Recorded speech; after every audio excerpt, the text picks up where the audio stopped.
आइए जानते हैं आज की कुछ प्रमुख अंतर्राष्ट्रीय खबरों को। पहले एक नजर हेडलाइंस पर।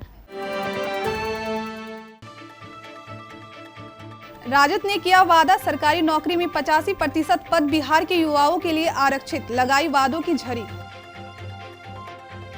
बिहार में बीजेपी के कोरोना की फ्री वैक्सीन के वादे पर शिवसेना का वार, कहा बाकी राज्य पाकिस्तान में है। पंजाब में 6 साल की बच्ची की रेप के बाद हत्या, जावड़ेकर ने तेजस्वी राहुल पर बोला हमला। कुपवारा कैरन सेक्टर में भारतीय जवानों ने एलओसी पर पाकिस्तानी ड्रोन को गिराया।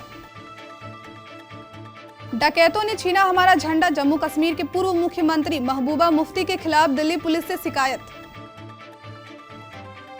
चिराग पासवान ने नीतीश कुमार पर बोला हमला, कहा शराबबंदी के नाम पर बिहारियों को तस्कर बनाया जा रहा है। पीपल्स अलायंस के अध्यक्ष बने फाकुर अब्दुल्ला, कहा हम भाजपा विरोधी हैं, देश विरोधी नहीं। इनकम टैक्स रिटर्न भरने की तारीख फिर आगे बढ़ी, अब 31 दिसंबर तक फाइल कर सकेंगे। नेहा कक्कड़ ने पहना लाल चूड़ा और मेहंदी में लिखा रोहनप्रीत सिंह का नाम, खूब वायरल हो रही फोटोज। लगातार हार के बाद भर के सीएसके के कोच, हम पॉइंट्स टेबल में नीचे रहने के हकदार। महागठबंधन के साझा घोषणा पत्र से अलग राजद नेता ने अपना खुद का भी संकल्प पत्र जारी किया और बिहार को बदलने का प्रण लिया। तेजस्वी यादव ने आज शनिवार 24 अक्टूबर को राजद का घोषणा पत्र जारी किया है। 16 पृष्ठ की घोषणा पत्र में कई नए वादे किए गए हैं। राजद के सत्ता में आने पर बेरोजगारी भत्ता 1000 से बढ़ाकर 1500 कर दिया जाएगा। वृद्धजन पेंशन में भी वृद्धि की बात कही गई है। अभी 400 रुपये मिलते हैं, इसे बढ़ाकर 1000 रुपये करने का वादा किया गया। डोमिसाइल नीति लागू कर सरकारी नौकरियों में 85% स्थानीय युवाओं को तरजीह देने की बात भी कही गई है।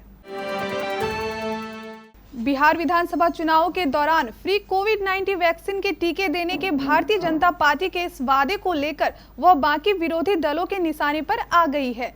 शिवसेना ने अपने मुख्य पत्र सामना में कहा कि बिहार को कोविड-19 वैक्सीन मिलने चाहिए, लेकिन बाकी राज्य पाकिस्तान में नहीं है।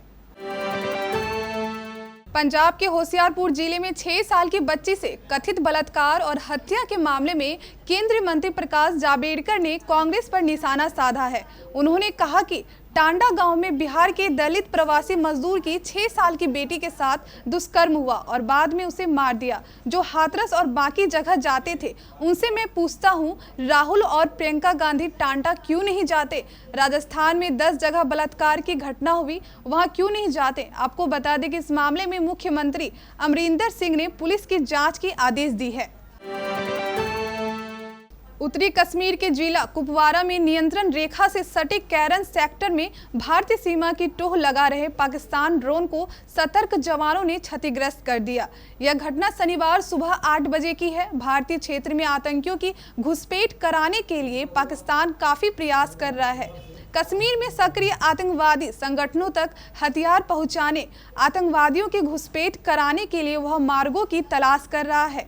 आज सुबह जब पाकिस्तान सेना का ड्रोन सीमा पर तैनात जवानों की टोह लेने के लिए भारतीय क्षेत्र में घुसा तो सतर्क जवानों ने तुरंत उसे गोली मारकर क्षतिग्रस्त कर दिया।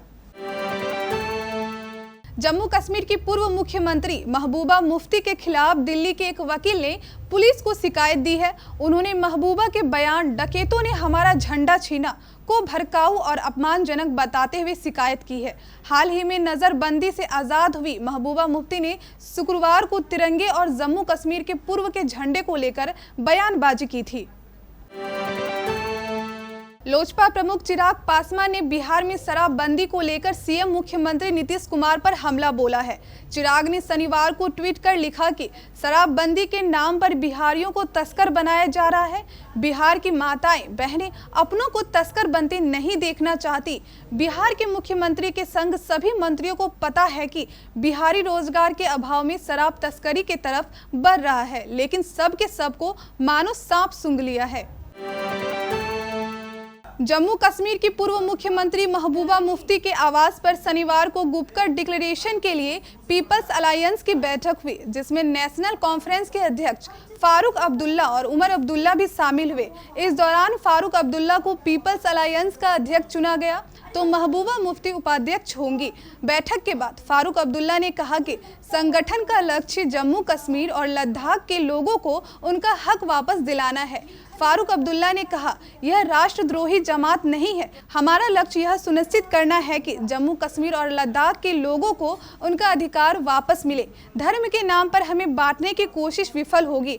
यह धार्मिक लड़ाई नहीं है। जम्मू कश्मीर को विशेष राज्य का दर्जा देने वाले भारतीय संविधान के अनुच्छेद 370 को निष्प्रभावी किए जाने और राज्य के पुनर्गठन के विरोध में बने इस संगठन के नेता गठबंधन की घोषणा के बाद पहली बार महबूबा मुफ्ती के घर पर मिले और उन्होंने जम्मू कश्मीर के पुराने झंडे को अपना सिंबल बनाया। कोरोना महामारी को देखते हुए आयकर विभाग ने रिटर्न भरने की आखिरी तारीख को एक बार फिर आगे बढ़ाया है। केंद्र प्रत्यक्ष कर बोर्ड से मिली जानकारी के अनुसार जिन लोगों को अपने रिटर्न के साथ ऑडिट रिपोर्ट नहीं लगानी पड़ती, वे 2019 से 20 के लिए अपना रिटर्न 31 दिसंबर तक जमा कर सकते हैं। पहले इसके लिए अंतिम तारीख 30 नवंबर 2020 तय की गई थी। बॉलीवुड की मशहूर सिंगर नेहा कक्कर की शादी को अब बस कुछ ही समय बाकी रह गया। उनके हाथों में रोहनप्रीत सिंह के नाम की मेहंदी लगने के साथ साथ नेहा कक्कर ने अपने हाथों में लाल चूड़ा भी पहन लिया है। नेहा कक्कर की हल्दी, मेहंदी और संगीत से जुड़ी कई तस्वीरें सोशल मीडिया पर खूब वायरल हो रही है। वहीं हाल ही में नेहा कक्कर ने अपने इंस्टाग्राम अकाउंट से भी मेहंदी सेरेमनी से जुड़ी फोटो शेयर की है, जिसमें वह ग्रीन कलर के लहंगे में नजर आ रही है। वहीं उनके साथ रोहनप्रीत सिंह भी दिखाई दे रहे हैं। फोटो में नेहा कक्कर की मेहंदी में रोहनप्रीत का नाम लिखा भी दिखाई दे रहा है। चेन्नई सुपर किंग्स के कोच स्टीफन फ्लेमिंग ने कहा कि मुंबई इंडियंस के हाथों मिली 10 विकेट की हार के बाद टीम में काफ़ी निराशा है, लेकिन टीम इस सीजन में जिस तरह खेली है उससे वह तालिका में सबसे नीचे रहने की ही हकदार है। मुंबई इंडियंस ने शुक्रवार को IPL 13 में 3 बार की विजेता चेन्नई सुपर किंग्स को 10 विकेट से हरा दिया। यह चेन्नई की IPL इतिहास में पहली 10 विकेट से हार है। फ्लेमिंग ने मैच के बाद कहा कि मुंबई इंडियंस से मिली हार पूरे सीजन का लक्षण था, जो कि पूरी तरह से गलत है। उन्होंने कहा कि चेन्नई अंक तालिका में सबसे नीचे रहने की ही हकदार है। फ्लेमिंग ने कहा, यह एक बेहद निराशाजनक और हैरान करने वाला सीजन है। बहुत सारी चीज़ें करने की कोशिश की थी, लेकिन हम एकजुट होकर सभी प्रदर्शन नहीं कर सके। ये थी कुछ हमारी अंतर्राष्ट्रीय खबरें। स्थानीय खबरों को जानने के लिए चलेंगे प्राइम स्टूडियो।